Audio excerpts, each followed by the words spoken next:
मुख्यमंत्री पुष्कर सिंह धामी चमोली के एक दिवसीय दौरे पर रहे। वे सबसे पहले चमोली जिला मुख्यालय गोपेश्वर पहुंचे, जहां भाजपा कार्यकर्ताओं ने फूलों की वर्षा कर उनका स्वागत किया। इसके बाद उन्होंने बस स्टैंड गोपेश्वर से कार्यक्रम स्थल पुलिस मैदान तक रोड शो किया। मुख्यमंत्री ने रोड शो में शामिल सभी लोगों का आभार जताया। तो वहीं कार्यक्रम स्थल पुलिस मैदान में मुख्यमंत्री धामी ने सरकार की ओर से संचालित महत्वाकांक्षी योजनाओं के लाभार्थियों को सम्मानित किया, जिसमें मत्स्य विभाग, विकास विभाग, अचल आवास योजना के लाभार्थी मुख्य रहे। इस दौरान मुख्यमंत्री ने जिले के लिए 229 करोड़ की विकास योजना का लोकार्पण और शिलान्यास किया।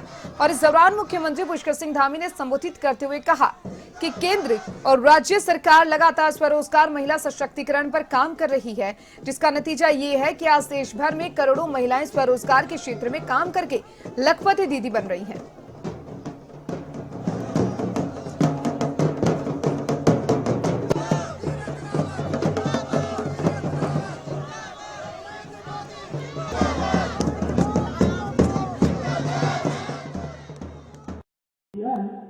मैं अपनी ओर से आपका आभार व्यक्त करता हूं। इस नाते में कि व्यक्तिगत मेहनत का सम्मान हुआ है। मैं जानता हूं इस सीमांत क्षेत्र के अंदर जो अपेक्षाएं हैं लोगों की, उन अपेक्षाओं का सम्मान देने का कार्य एक मुख्यमंत्री का आपने किया है। मैं देश के प्रधानमंत्री जी का, गृह मंत्री जी का अपने नेतृत्व आभार व्यक्त करता हूं कि मुझ जैसे साधारण कार्यकर्ता को आपने जिम्मेदारी मुझे दी है। मैंने पहले भी कहा है कि जब मैं सीमांत क्षेत्र का प्रतिनिधित्व करता हूं तो भगवान विशाल का आशीर्वाद लेकर मैंने काम किया है, तो मेरा प्रयास होगा मेरे से ऐसा कोई काम ना हो जिससे मेरे क्षेत्र की जनता की आंखें नीचे झुके।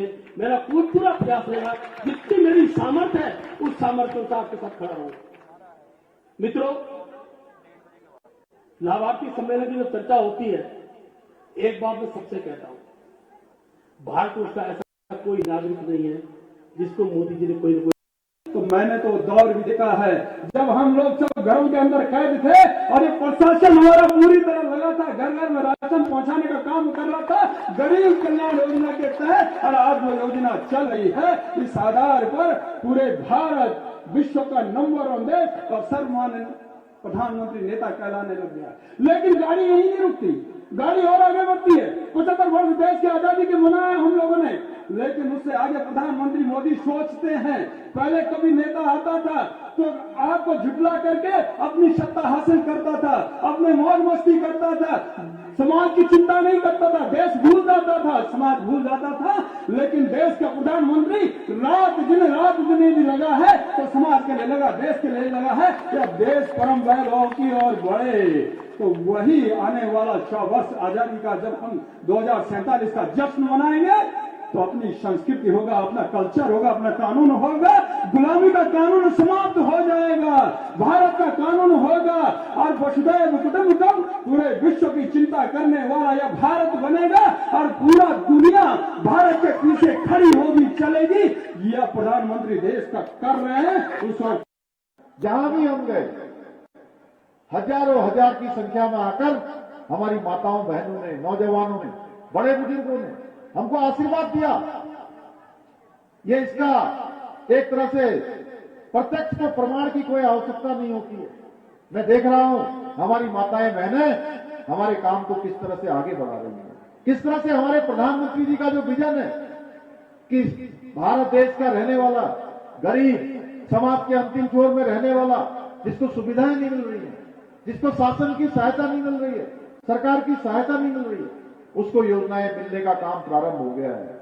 योजनाएं उस तक पहुंच रही हैं। भाइयों बहनों, आज भारत हर क्षेत्र में आगे बढ़ रहा है।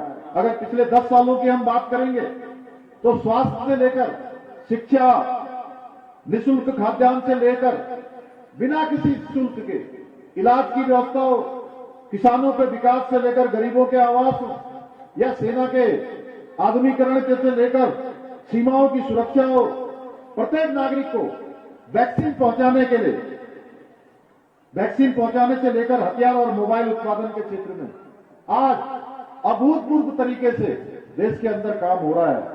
आज देश में हमारे प्रधानमंत्री मोदी जी के नेतृत्व में 80 करोड़ लोगों को मार्च महीने से 2020 से लेकर अभी तक खाद्यान्न देने का काम हो रहा है। किसी के घर का चूल्हा न बुझे, जो कोरोना महामारी में गरीब कल्याण योजना प्रारंभ हुई, वो योजना अनवरत रूप से जारी है और प्रधानमंत्री मोदी जी ने उसको अगले 5 सालों के लिए पहले ही तय कर दिया है कि अगले 5 सालों तक भी ये खाद्यान्न